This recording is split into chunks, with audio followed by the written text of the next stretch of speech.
Welcome, everybody, to Iowa State Cyclones Live here on the Voice of College Football Network. I am your host, Levi Stevenson, and we are here this week to talk about the Iowa State Cyclones and the CYHAWK preview.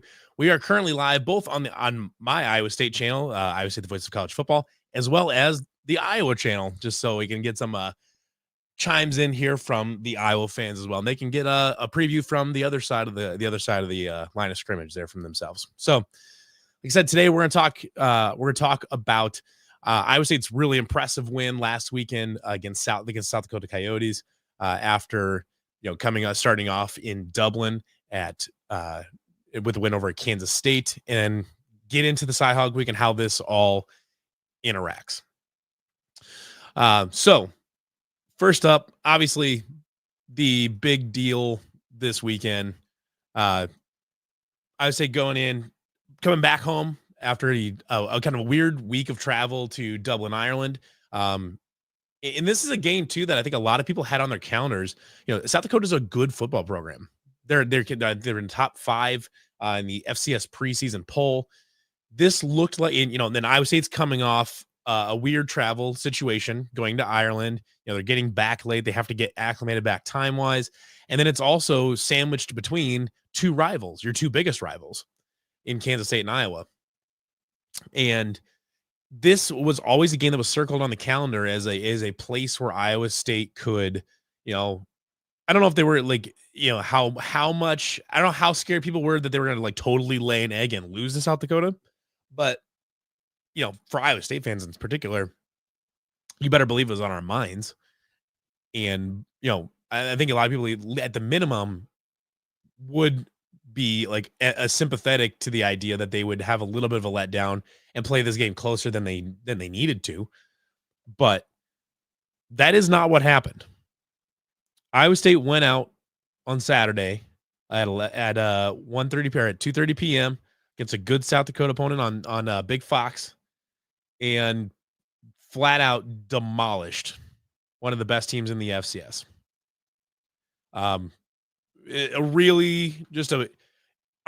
Frankly, a really impressive performance. Just given the situation, given the opponent, being able to just completely put away an opponent, make it a complete non-game game. South Dakota's first possession, they were able to drive down the field and get a touchdown.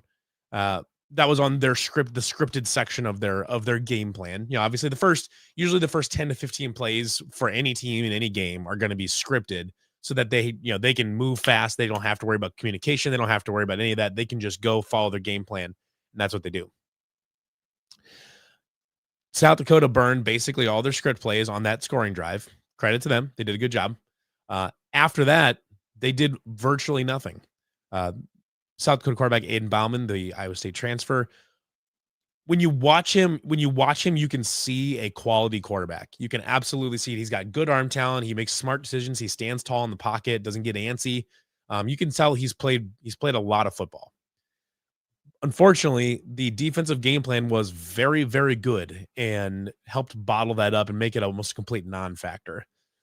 I do want to give credit, though, to South Dakota's running back as well. I had to go back and find out what his name was, but man, that kid could play. But the Iowa State defense locked them up once again. They made Kansas State's running game non-existent, and South Dakota ran the ball a little bit, not a lot, a little bit, but then they also almost completely nullified Aiden Bauman in the passing game. So, yeah, and honestly, somehow the defense was the weakest of the 3 phases of the game for Iowa State, and it was good. It was really good, but it was somehow the weakest phase of the game because I mean, the only honest way to describe this was it was damn near a perfect football game on the part of Iowa State. Could you have stopped that first drive? Yeah, you could have. Aside from that, you're really, really close to Iowa State playing a perfect football game against South Dakota. We'll start on offense, where Rocco Becht finished 19 of 20 passing. He also had 19-20 passing, 278 yards and 3 touchdowns. No interceptions, obviously. That is That is 13.9 yards per attempt, which is a whole lot. And you start off the first play of the game. You see a deep pass to Brad Eskelson, which we saw a similar deep pass to Jalen Noel last year in the North Dakota game. But you know, I don't know if I was expecting them to just do that again. I think the first year we all thought like, oh, that's a fun way to start. Then they did it again this year. And then just today or yesterday in the media availability for the coaches, Taylor Mauser came out and said, yeah, that first play wasn't, he said the first play wasn't we're just doing it for the fun of it or because it seems cool. They do that because putting Rocco in difficult situations is how he gets in the zone. He's one of those people that when the pressure is low and Iowa State staff doesn't put any pressure on him, that's when maybe he makes, underthrows something a little bit, makes a, kind of a little bit off time throw, whatever it is. He's got too much time to think. When Rocco is put in difficult situations and asked to make difficult reads, make difficult throws, that is when he starts ratcheting up his play. And that's when he's at his best. And which frankly makes a lot of sense because, we've been talking about for a long time now about how fourth quarter Rocco is one of the best quarterbacks in college football. When the game is on the line and you need a first down, you need a touchdown, whatever it is, you want Rocco Becht as your quarterback. There's nobody else you should want. You should want Rocco Becht as your quarterback. I just, I love the aggressiveness there from Taylor Mauser, who Iowa State fans have, have come to know Taylor Mauser as kind of this, at times, kind of a mad scientist a little bit, being not being afraid to take some risks. You use some unusual play calls in certain circumstances. And this year we've seen him take a little bit of a step forward and be more and more aggressive. He commented on that in his media availability and talked about how, the thing he learned from last year to this year is that he's better and the offense is better when you choose to be bold and you choose to take a few more risks. And when you try to make things too easy and you try to, win methodically, sometimes that's how things stall out and you struggle on offense. Maybe you turn the ball over more, lots of different things can go wrong. So you have, it's frankly, it's kind of a match made in heaven with the offensive coordinator and the quarterback, because you have a quarterback that does better when you put him in difficult situations, when you ask him to really lead the charge and you give him something to do. Taylor Mauser has determined that he is a better coordinator himself when he has the opportunity or when he decides to be more bold and to take more risks. So Taylor's a better offensive coordinator when he can put his quarterback in more stressful situations and be more aggressive. Rocco is a better quarterback when he is in those situations. It's a match made in heaven in terms of tendencies and what each one does well, what each other wants to do in order to perform their best. They mesh so well. However, against South Dakota decided to completely sell out to stop Iowa State's running game, and which they didn't do a whole lot, until the backups came in and all that. Carson Hansen and Abu Sama both had, relatively nondescript days. They didn't really do a ton. But South Dakota was basically perfectly content to sell out and not let the running game beat them and force Iowa State's passing game and just basically force Iowa State to just pass all the time. And more than happy to do so they were. Of those 20 attempts by Rocco Becht, I believe 15 of them went to tight ends, which is a huge number. And that number illustrates an adjustment on the part of Iowa State that is really, really interesting, because we knew about the tight end depth coming. We knew about Ben Bramer and Gabe Burkle and Cooper Alexander and Tyler Moore and Keaton Roskop. We knew that they had tons of guys in the room that they were going to want to use in the passing game. And we heard rumors of 13 and 14 personnel in the offseason. We're like, 14 personnel is kind of crazy. I don't know what you're going to do with that. Well, we've seen what they're going to do with 13 and 14 personnel, and it's frankly a little unhinged. It is, I mean, this is full mad scientist Taylor Mauser. What they're doing with 14 personnel, they'll start heavy. They'll start in a heavy formation, maybe some sort of like variant on the full house or something like that. In 14 personnel, they'll have, or they're starting a pistol. They'll start in a pistol and with the flanked on two tight ends on each side. Then they will immediately motion out to empty. They'll motion out to empty, take the running back out of the backfield entirely, motion to empty. And then you see what the defense is doing. If the defense has adjusted to push out to cover all these tight ends out on the perimeter, you can run if you keep the running back in and you don't go to empty and you keep one running back in, you go to 4 wide. That opens up a lot of running lanes for them. Or if you motion the running back out, you've got QB power right there. And Rocco is a very good QB power runner. If the defense chooses to remain largely in their base shell, which Iowa does a lot, they typically don't get too crazy with moving guys around. They like to stay where they're at. They like to stay in their base defense and just work out of that.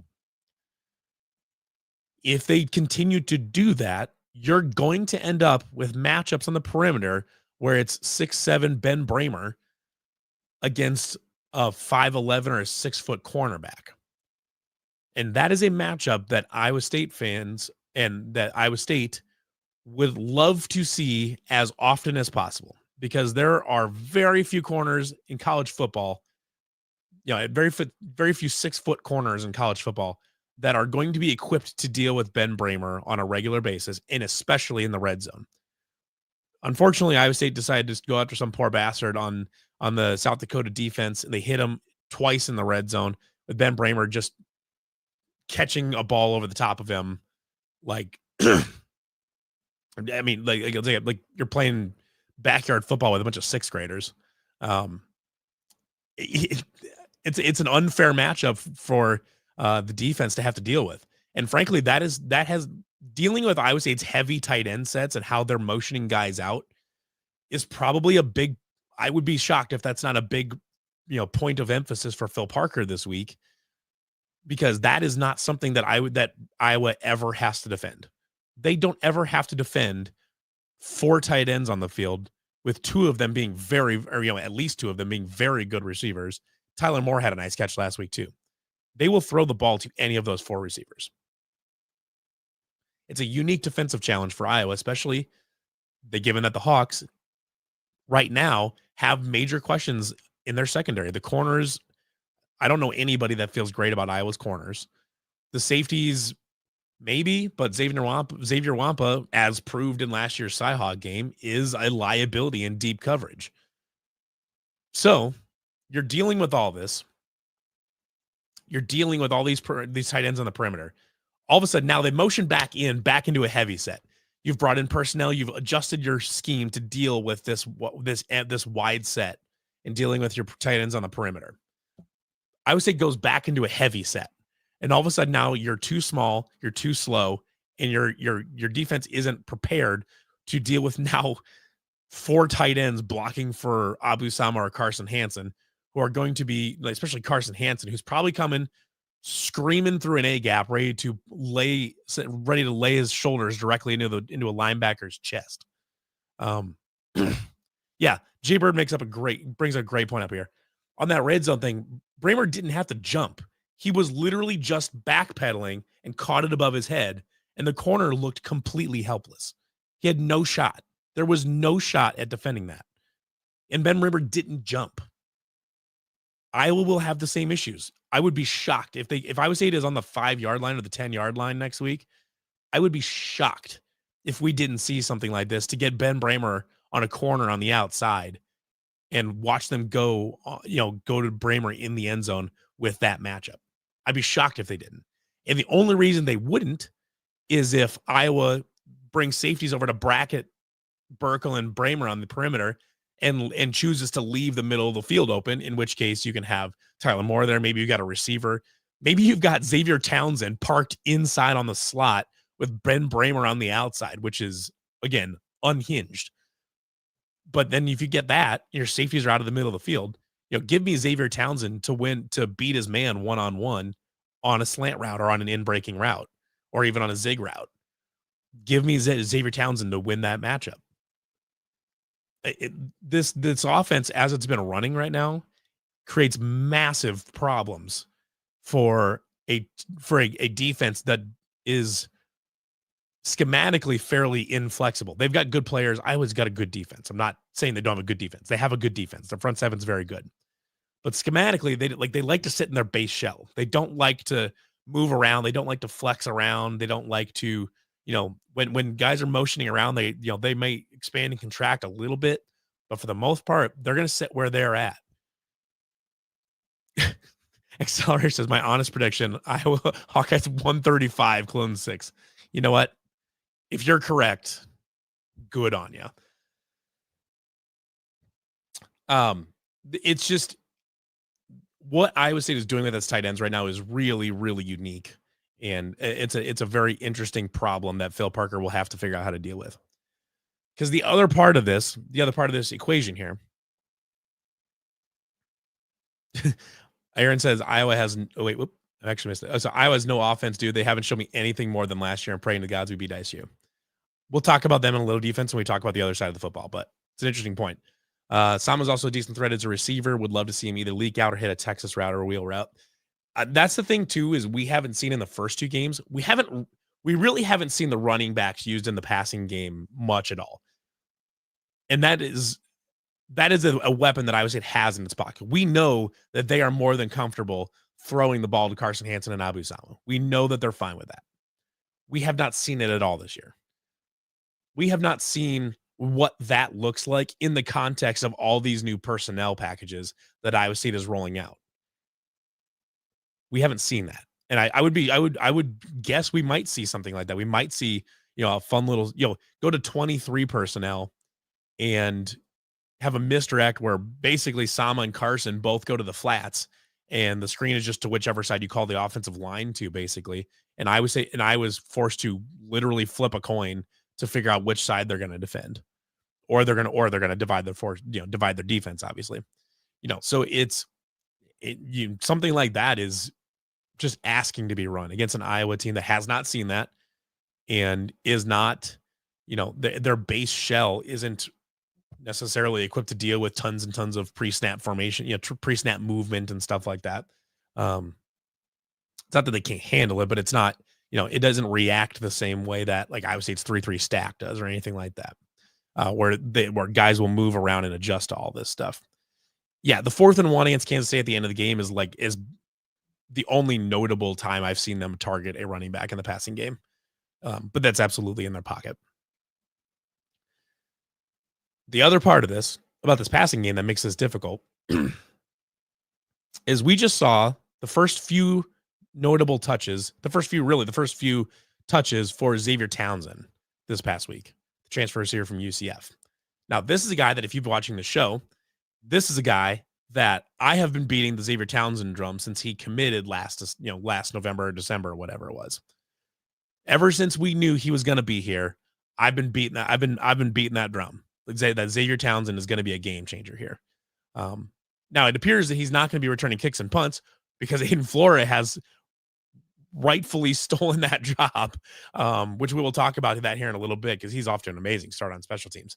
But we saw the first little bits of Xavier Townsend this past week, and the first touch he got was out in the flat, and we saw some really impressive elusiveness and some wiggle there where he turned a catch that was about 2 or 3 yards downfield and turned it into like 10 or 12. It was a really nice little play, and then obviously we saw him score later on the jet sweep end around. And that's the kind of thing. His role will continue to expand as he gets more and more comfortable. It appeared like I would imagine that his usage in plays will be up this week, whether it's as a target or as a decoy, like on a jet sweep or something like that. He's going to be more active in Iowa State's scheme, I think, this week, because I I think I can get him in matchups, especially in the slot, the same way you got Jalen Knoll free on that backside on the backside post where he took to the house, um, where he beat Xavier Nwamp on the double move last year. If I'm Iowa State, I am loving the idea of using my tight ends to really distract the hell out of the defense. And all of a sudden, Xavier Townsend is wide open on a backside post. I guess that was a frontside post.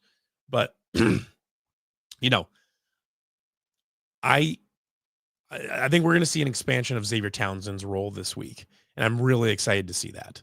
And that adds another dimension to this thing that makes continues to make this offense a really difficult one to scheme against because you just don't know what they're doing. There's a lot of unpredictability built into this play calling scheme, and that's absolutely intentional on the part of Taylor Mauser. The offensive line for Iowa State is going to be a big factor in this one. Iowa's got a very good front seven, very, very good defensive line, much like Kansas State did. You want to see continued growth. They did look, they were doing what they could in the running game, given that South Dakota was selling out to stop the run. But they looked good in pass pro. South Dakota never really threatened Rocco in any meaningful way. They looked good there. You want to keep seeing more and more growth out of that offensive line, especially against Iowa. But, we saw them do it against Kansas State, who's, again, a very good front seven in their own right. And I don't see any reason they can't do it against Iowa. It's just going to be, one of their biggest tests of the year, the offensive line. This is one of, the two best defensive lines they were going to run up against were probably Iowa and Kansas State. They had a good game against Kansas State, especially in the second half, had a good game against Kansas State. They can do it against Iowa. We need to see that. And we'll see how that manifests in Iowa, leaning on its run game like it did against Kansas State, which I know they would probably like to do. But we've also seen that if Iowa is going to really sell out to stop the run, Iowa State is more than happy to go start throwing the ball around and hit its tight ends all over the place.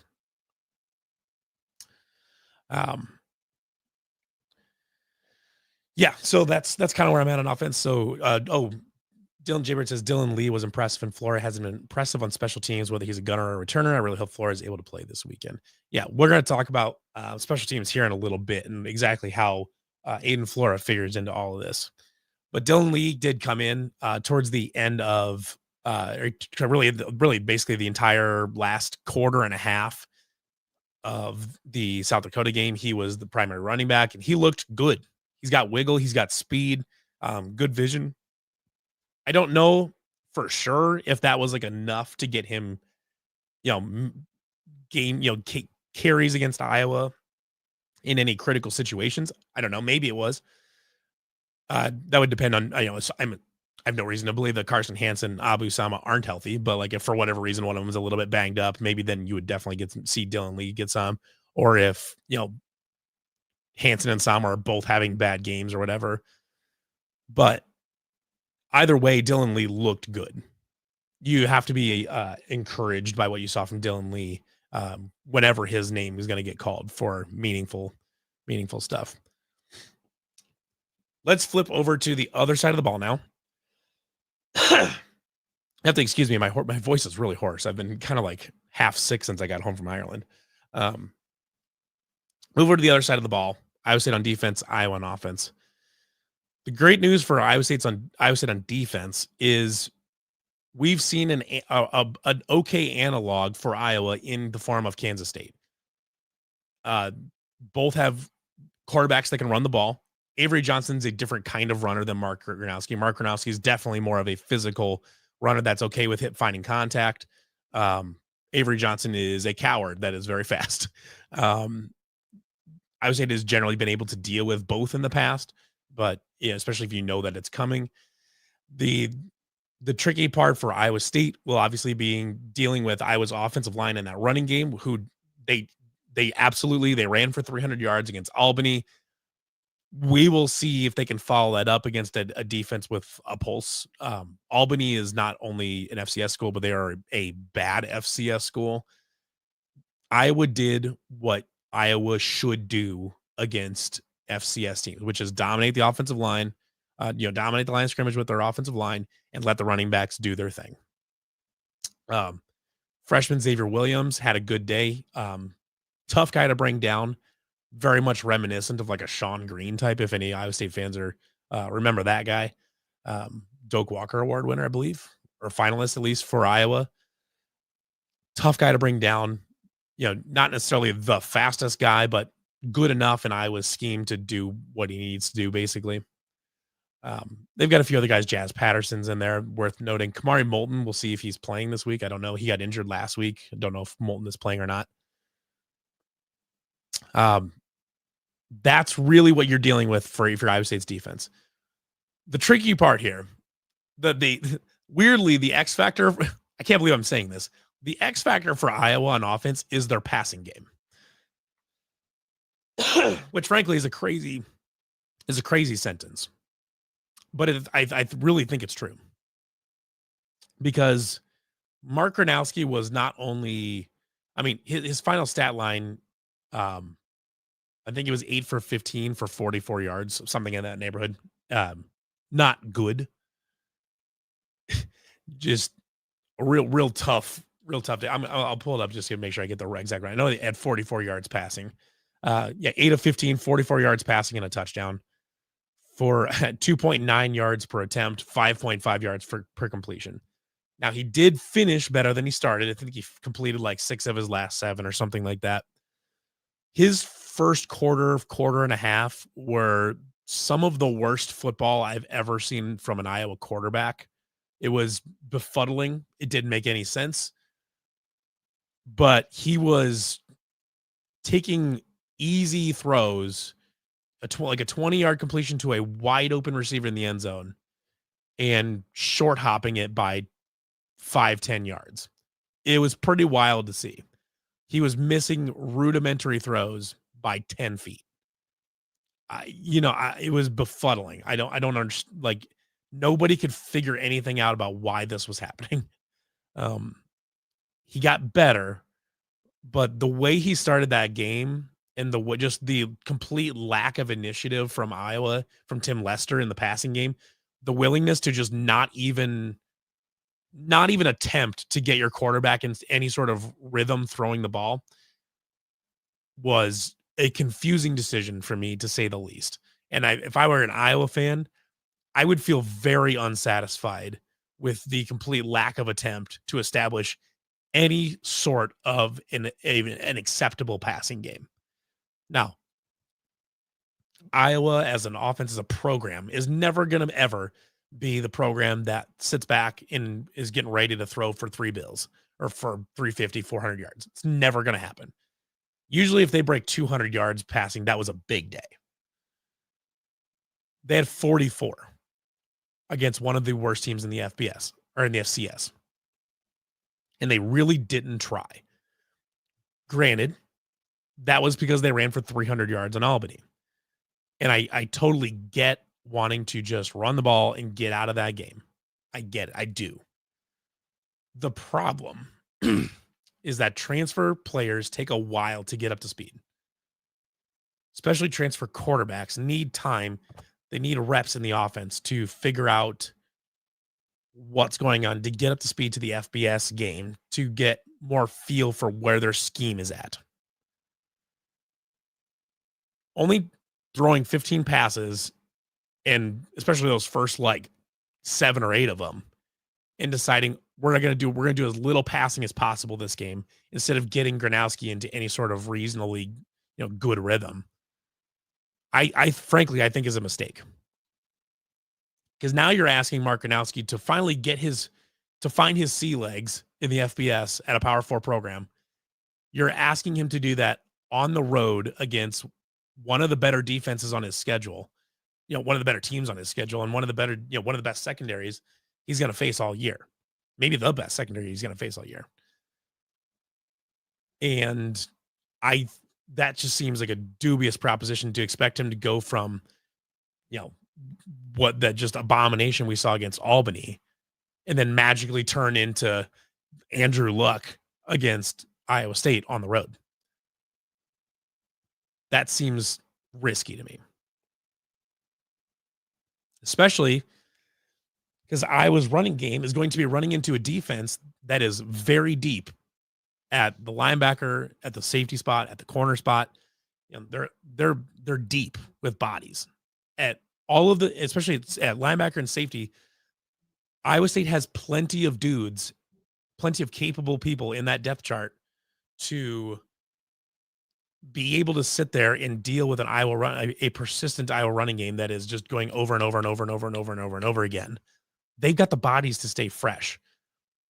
I think the game plan, a game plan that revolves around trying to wear down the Iowa State defense via the running game for Iowa is not a winning one. There's too much depth for Iowa State at the two most important positions in terms of stopping the run in Iowa State's defense, the linebackers and the safeties. Because they're all sitting behind Dominic Orange on the defensive line, one of the best nose tackles in college football. How Iowa chooses to deal with him with their offensive line, how they choose to handle Dominic Orange, I think is going to be a major tipping point one way or the other into how this thing goes. Because if Iowa is having to dedicate 2 or even 3 guys to dealing with Dominic Orange in the running game, especially, that leaves open spaces for Kenny Eziogu, for Tamatoa McDonough, Vontroy Malone on the defensive line to start shooting gaps and try to blow stuff up in the backfield. Or that's Bo Goodwin or Caleb Bacon, Cooper Ebel, Will McLaughlin, Caleb Brazina, any of those guys at the linebacker. Or coming down from safety, you've got Jamison Patton, Marcus Neal, Kyjon Cummings-Coleman, Drew Surges, who's had a very good start to his season, and Carson Van Dinter. You've got all of these guys coming now. This is the defense that is probably the best equipped to slug it out with Iowa in a running game. But if Iowa State can get out to lead and force Iowa to play from behind, if Iowa State can get out to lead, force Iowa to play from behind, Iowa's passing game has so many question marks around it right now. With one, can Mark Gronowski hit the broadside of a barn? And 2, what Iowa pass catcher can be an actual game changer? We know that they can catch a 5-yard hitch route. Can any of them catch something in the middle of the field? Can they catch it on a slant and turn a 5-yard gain into 15? Can they take one 30 or 40 yards to the house? I don't know. We haven't seen any of that. The longest completion last week was Jacob Gill for 13 yards. And I think he ran a little bit after. I think he might have run a little bit after the catch. I don't remember now for sure. But there's so many questions around the Iowa passing game that I think if you can get Iowa playing from behind where they have to pass, Iowa State is more than happy to play that game. They've got plenty of secondary talent and experience to deal with whatever a passing game Iowa's going to come up with. And that's, you're probably seeing a theme here. And I will summarize my theme here towards the end of the show here, and just kind of once I start getting into kind of a prediction. But I just think the game plan for Iowa State on defense is much more simple than what Iowa has to do on defense to stop Iowa State's offense. For Iowa State on defense, it's bottle up the run, make them throw it. Period. That's it. That's all there is to it. That's how you win. And for Iowa State on offense, don't give them the ball. Don't turn the ball over. Let's go to special teams. Special teams is a fascinating thing in this game, because ordinarily this is a phase of the game that Iowa blows teams out in terms of field position, the hidden yardage, stuff like that. And I have no reason to believe Iowa is not yet again one of the better special teams in the country. However, up to this point, Iowa State has also been very good on special teams, specifically in the kicking and return games. We'll start with the kicker in Kyle Conrarty, who, outside of a long field goal against Kansas State at the beginning of the game in the rain, which was never going to go in. That's not his fault. That that attempt should have never happened. He is otherwise perfect, and on Saturday hit the school record 63-yard field goal. I know last week Drew Stevens for Iowa also hit his career long of 55. So both kickers have a good leg. Kyle Camardes is bigger. But field goal kicking's elite. Both teams have elite returners. Aiden Flora, assuming he's healthy, had a huge week last week. Averaged 57.5 yards per punt return. He brought the first one back for a touchdown, but it was ruled it was brought back about 20 yards for stepping 1 inch out of bounds, basically. And he's been effective on kick returns. Had a really nice kick return later in the game against Kansas State. Yeah, they've got their guy back there. He's really effective. I expect, as long as he's healthy, I expect that to be a productive spot for Iowa State. Iowa has Caden Weegan. Good returner. Had a big kick return at the very, very end of last year's CYHAWK game. He's a good returner. Iowa State absolutely needs to, in the punting game especially, Iowa State really needs to make sure that your gunners are downfield accounting for him. I think if it makes sense, just kick it out of bounds. There's no real reason to give him the ball, especially given the lack of explosion on Iowa's offense. Giving them an extra 10 yards on offense versus putting the hands in of Caden Weegan, I think is a no-brainer. If you're either letting Weegan field the ball at the 15 or the 20-yard line, or you can kick it out of bounds at the 30 and make the offense take over at the 30, I think you take that option 9 times out of 10. There's not a lot of upside to actually letting Weegan field any punts, basically, or at least field any of them clean. So Tyler Perkins, this is up to you. Obviously it's punter Tyler Perkins. This is him. This is his responsibility to know how dangerous that returner is, the situations that it's okay to kick it to him, like especially if you're maybe in short yardage. If you're like on the 50-yard line or something like that, and you don't really have any, there's no chance for you to outkick your coverage. In that situation, you're putting it out of bounds, or you're not worried about it. In that situation, kicking out of the back of the end zone isn't the worst thing ever. Making Iowa's offense drive 80 yards is a perfectly acceptable outcome at the end of a punt. If you have to choose between that and letting Weegan field a punt, just take the touchback. It's fine. There's no downside to that. So, special teams is a big one. If either team is able to get a big return, flip the field, God forbid, return one for a touchdown, if either team is able to do that, that could be a massive, massive tipping point for this game. Because the special teams or a turnover score in this game typically damn near, it's one of the last nails in the coffin typically for the other team, just because the scoring tends to be very, very tight. So we'll see how that shakes out. Turnovers and penalties. The penalty thing is neither team is a particularly penalty heavy team. Iowa State's only committed 3 through the first 2 weeks. I don't think Iowa committed very many, or if at all, or like one or two against Albany. They're typically not a heavily penalized team. I would not expect a lot of penalties in this game. Maybe a couple, but not very many. Turnovers. Iowa's defense basically lives on turnovers. The defense is set up to give you a little bit here and there, just give you a little bit, and then just wait. They're waiting. They're begging of you to get impatient, to force a ball someplace, to get overly aggressive, to get too cute, and then they strike, and they intercept a pass, they force a fumble, they stop you behind the line for a 4-yard loss, whatever. That's when Iowa's defense strikes. They pounce as soon as you make a little mistake. So you need, if Iowa State can get 19 of 20, Rocco, on Saturday, it's going to be a long day.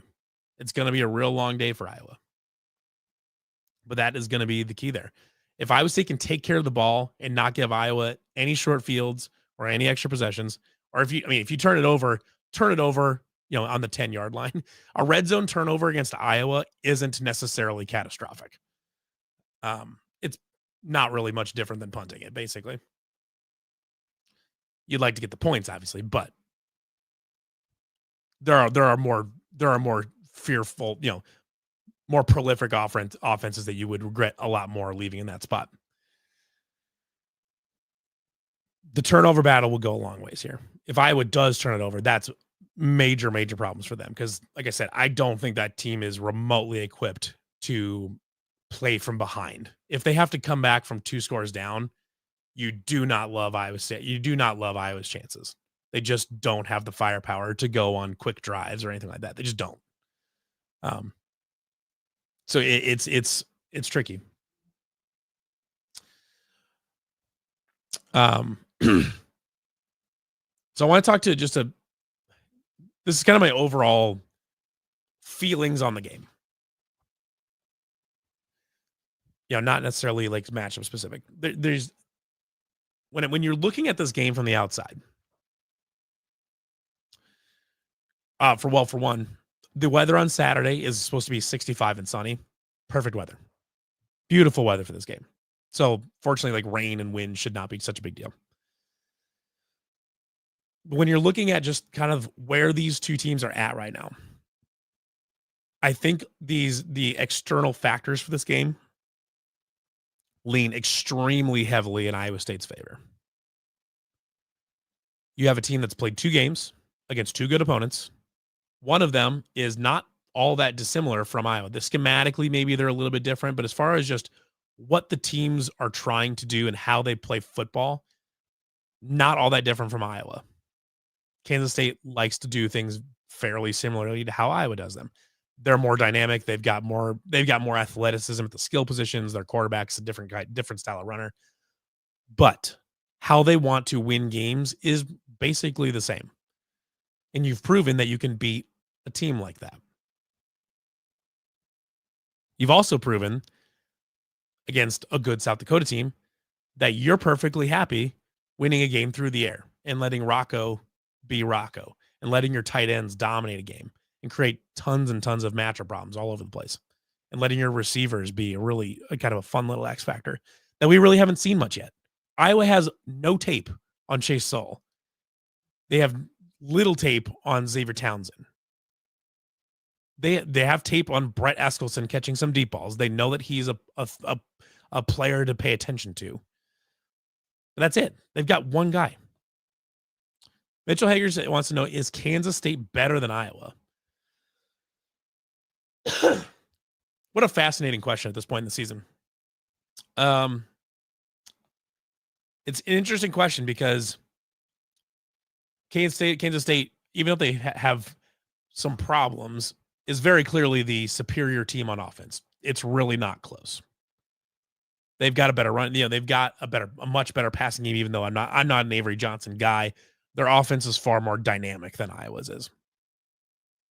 Is their defense as good as Iowa's? Probably not, but it's not a big step down. If you were asking me to go like win a game, I would prefer to have Kansas State because the ceiling is just so much higher with Kansas State, I think, than Iowa. I don't know, but Iowa's defense, that's a tough question. And Kansas State also didn't look great against North Dakota, but they had a tough travel situation from Ireland, not reading too much into that game. I think right now I would give a slight lean to Kansas State, mainly only on the basis of raw talent and skill, raw talent and athleticism. But it's not much different, really. I mean, they're basically right on par with each other. If we ever saw more from Iowa's offense, I would be more inclined to lean towards Iowa. But man, that right now the offense is hoping on a prayer that that running game can get them 250 yards on the ground against Iowa State to have a shot. But the real thing here I'm looking at, though, you have two teams. Both teams have a checklist. When you're looking at how this game's going to go, both teams have a checklist. Iowa State's checklist, they have a checklist of the different ways they can try to win this game. They can win by throwing the ball to their tight ends, to their receivers. They can win through the passing game with their quarterback, Rocco. They can win with the running game, with their two-headed monster and Carson Hansen, Rob Usama, and their tight ends that they can provide, they can provide 8 blockers, 9 blockers on every single running play. You can win via special teams not just special teams, but you can win, with a heavy special teams win by flipping the field, getting long returns, being accurate on your field goals, and punting well. They can win games that way. They can win games through the turnover battle. They can do lots of different things. They can win games lots of different ways. Iowa's checklist is a multi-step checklist on things that have to go right for them to win this game. They have to be able to run the ball, period. Have to be able to run the ball. If they're not getting 200 yards out of their running game, it's not happening. Iowa has to be able to run the ball. They also have to win the turnover battle. They cannot give Iowa State more possessions than they have, period. They have to win the turnover battle. They have to win the field position battle. Have to do that. Their offense is not capable of consistently driving the field the way Iowa State's is. Just not. You need to win. You need those 3 things to go right, I think. The turnover battle in a running game get you close. And depending on how those look, that could be enough. But Iowa is looking at a checklist that requires multiple things to be checked off for them to create their path to victory. Iowa State's path to victory is multifaceted. They can win this game multiple ways. Iowa's got like 2. And that's if they just completely blow Iowa State in the running game away. Just completely blow them away. Or Iowa State Iowa State just gives them the ball 3 or 4 times.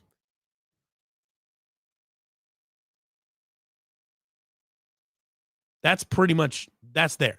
You're looking at one team where you have to squint real hard. You have to really look to try to find a weakness that can be exploited in terms of Iowa State. There's no major weaknesses on this entire team. There are no spots on that entire roster, on that entire 2 deep that you're looking at is like, this is where we can attack. This guy's weak. We can go after this guy. There isn't a single player on that entire 2 deep that you can do that. Not one. There isn't one part of the offense you're like, I don't think they can do this. We know they can run the ball against a good front 7. They did it against Kansas State. I don't know if they can throw the ball. They just completed 15 passes at tight ends for fun. Like, they've got pass catchers. They've got one of the best quarterbacks in college football. There's a reason that Rocco is getting early Heisman hype from ESPN. It's because he's been incredible on the international and national stage. Iowa State will be playing its 3rd nationally televised game in a row. Or at least on a major network, I should say. They're pretty much all nationally televised anymore because of streaming apps. But as far as on a major network goes, big noon kickoffs there. If we see a big game from Rocco, have another really good game, and Iowa State wins this game, the Heisman talk for Rocco heats up. And transforms from an early, like, oh, he's had a couple really nice games and Iowa State's kind of a fun team right now, to Iowa State's 3-0. They're knocking on the door of the top 10. Rocco's been one of the best players in college football so far. That kind of Heisman talk. And I think there's too many stars that need to align for Iowa to feel any bit of confidence in picking them to win this game. Now, for anybody that's seen any of my podcasts before, there's no shot in hell I would ever pick anybody besides Iowa State to win this game. I would 100 times out of 100 be wrong about Iowa State winning than be right about Iowa winning. That would suck. But if you're an objective observer, if you're an Iowa fan, you got to do some mental gymnastics to figure out where the advantage lies in this game for Iowa. You're really hoping the hopes and dreams of this game for you lie in Rocco giving you the ball a couple times and Dominic Orange having a really bad game. If both of those don't happen, it's going to be an uphill battle. Iowa just doesn't have the firepower to deal with Iowa State on a long, drawn-out game, especially if Iowa State's getting multiple possessions and gets an extra one from a turnover or something like that, or gets a short field from a good special teams play, whatever it is. There's too many things that have to go right for Iowa in this, I think. And Iowa State the roster is so deep and experienced, and this team feels so stable and so dependable that it feels like they're just not really susceptible to having enough things go wrong to let Iowa win this without, Iowa also doing their own homework on the way through. So for that reason, I don't think it makes any sense besides a homer pick for Iowa. I just don't see how it makes any sense to pick anybody other than Iowa State to win this game. Everything is pointing in the direction of Iowa State for this game. The quarterback position. At best, the running back position is a push. I think you could argue that I think it's a push. Iowa State's got the better top two. Iowa's maybe got the deeper room. The offensive line will give Iowa the advantage there. Defensive line, maybe slightly in Iowa, but Dominic Orange's an individual talent is incredible. Iowa State's linebackers and Iowa's linebackers push, maybe slight advantage for Iowa State just due to the depth. Secondary, heavy lean in favor of Iowa State. Pass catchers and skill positions, gargantuan lean in favor of Iowa State. Massive lean. The gap between Iowa State's pass catchers and Iowa's pass catchers is bigger than any position group gap we've seen in this game in at least a decade. At least. And if you're asking me which coach, and I would frankly argue that in terms of coaching staff and coaching ability, especially in close game situations, if you're asking me to compare offensive coordinators, I think Taylor Mauser is pretty clearly head and shoulders above Tim Lester in terms of play calling and in terms of designing a scheme, in terms of being aggressive when you need to, making the right calls when you need to. I think Taylor Mauser is very clearly is a big advantage for Iowa State in terms of play calling and scheme. Defensive coordinator, you give Iowa a slight edge, but John Haycock and Phil Parker are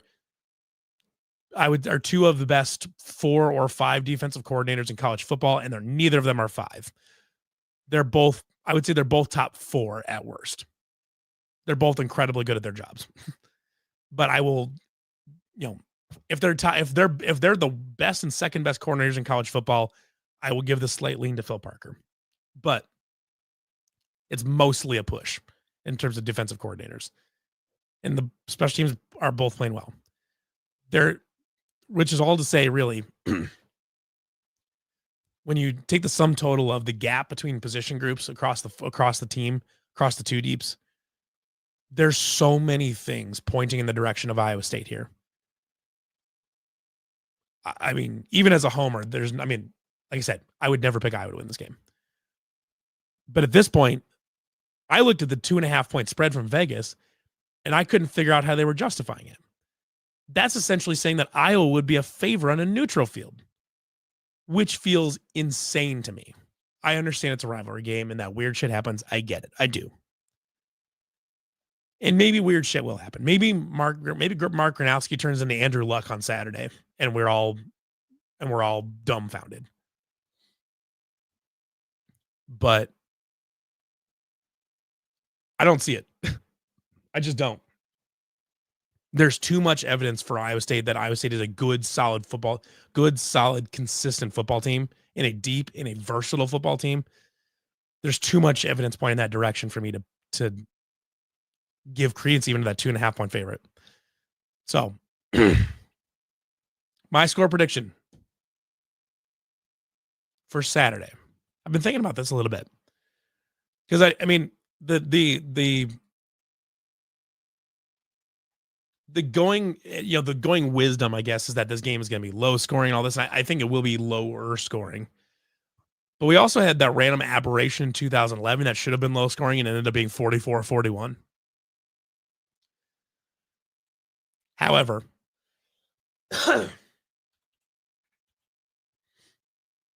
I do not think this will be that game. So I'm going to predict a 24-10 victory for the Cyclones in Ames. I know a two-score victory in this game is blasphemy, and I'm sure some of the Iowa fans in here are not happy with me for that prediction. I just don't see how Iowa scores points in this game outside of a short field or a turnover. I don't see it. I don't see the path to victory for Iowa. And I see Iowa State having far too many weapons and options all over the place in this game for Iowa to consistently keep up on offense. It's just not going to happen. So I think this is like a 17-10 game going late, and Iowa gives the ball back with 9 minutes. Iowa scored, maybe it's like a 17-10 game. It's a 17-10 game in the fourth quarter. Iowa, like Mark Gronowski throws a pick or he fumbles it or something. Iowa State gets the ball back with like 9 minutes left, and they kind of grind down the field a little bit, eventually get a touchdown to pull away to 24-10. Iowa's only got a couple minutes left to drive. They stall out. Iowa State kneels it out. So that's my prediction for Saturday. 24-10 Iowa State. Just too many things going in the direction of Iowa State for this game for me to pick it any closer than this and feel good about myself. So I could be wrong. And if Iowa State wins this game by 1, sweet. I'm more than happy to be wrong. In the case of Iowa State winning this game by 1 score. But I think there's just a big gap right now. Iowa played one half of good football against a bad FCS team. Iowa State has played 6.5 good quarters of football against 2 very good teams. So that'll have it. Appreciate everybody for tuning in to this week's episode of Iowa State Cyclones Live here on the Voice of College Football. If you're an Iowa fan and you hung around and you were in the comments, I really appreciate you for tuning in. I'm always happy to have everybody tune in, even if you disagree with me, especially if you disagree with me. I'm more than happy to have you tune in and disagree with me in the comments and in the chat and all that. I love to debate people on this type of stuff and just, see what's all going on in the minds of the fans. And if you're an Iowa State fan and you're new here, I really appreciate you joining in. Please, if you would be so kind as to like and subscribe the Iowa State, the Voice of College Football YouTube channel, so we can continue to grow this and help the algorithm find this thing a little bit better. And if you're returning, thanks for coming back. I appreciate it. So that'll wrap her up for this week. I appreciate everybody for tuning in, and we will.